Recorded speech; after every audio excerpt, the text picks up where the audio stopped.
নমস্কার বন্ধুরা, আপনাদের সবাইকে অষ্টধাতুর আরও একটি নতুন ভিডিওতে স্বাগতম।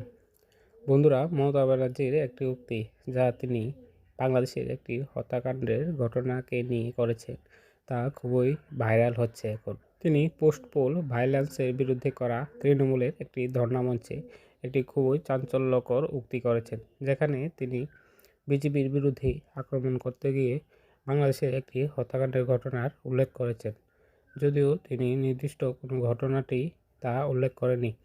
সেখানে তিনি বলেছেন যে বাংলাদেশের একটি আলোচিত হত্যাকাণ্ডের আসামিকে যখন পশ্চিমবঙ্গের এসটিএফ ভারতের মাটিতে ধরে, তখন গৃহ মন্ত্রণালয় থেকে ওনার কাছে একটি ফোন এসেছিল এবং ওনাকে ঘটনাটি চেপে যাওয়ার জন্য বলা হয়েছিল।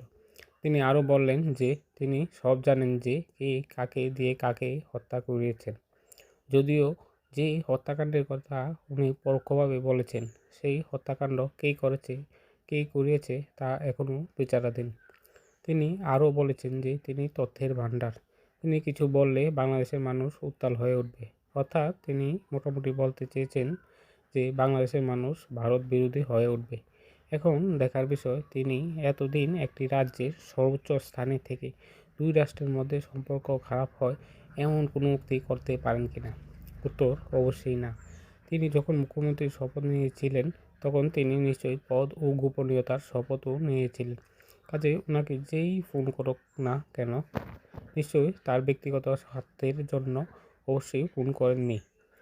ফোন করেছিল এক রাজ্যের মুখ্যমন্ত্রীর কাছে, যে রাজ্যে ওই হত্যাকারী ধরা পড়ে, যেন এই ঘটনা দুই দেশের মধ্যকার ক্রমশ স্বাভাবিক হওয়া সম্পর্ককে আবার খারাপের দিকে নিয়ে না যায়। মমতা ব্যানার্জির এই উক্তি থেকে আপনারা কি মনে করেন? উনি কি বাংলাদেশের মানুষের ভালো চান, না ভারতের মানুষের ভালো চান? মমতা ব্যানার্জির বিরুদ্ধে বাংলাদেশের মধ্যকার তিস্তার জল বন্টনের চুক্তি আটকে রাখার অভিযোগ সময়ে সময়ে উঠে আসছিল। এখন আবার যখন ভারত বাংলাদেশের মধ্যকার সম্পর্ক স্বাভাবিকের দিকে যাচ্ছে, তখন ওনার এই উক্তি কোনো একটি সংবেদনশীল ঘটনাকে নিয়ে, সোজা কথায় আমরা যারা পারস্পরিক সুসম্পর্ক সহাবস্থানে বিশ্বাস করি, তাদের পক্ষে হজম হচ্ছে না।